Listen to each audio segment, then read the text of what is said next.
Meaning of imploring. Imploring.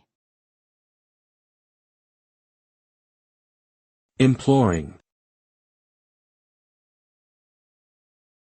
Imploring. Imploring.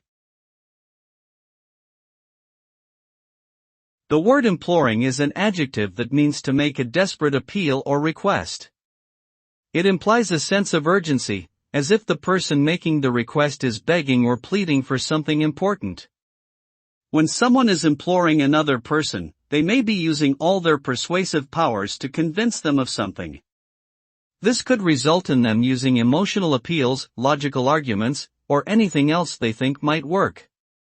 The person being implored may feel a sense of pressure or responsibility to grant the request. Overall, imploring is a powerful way of making a request.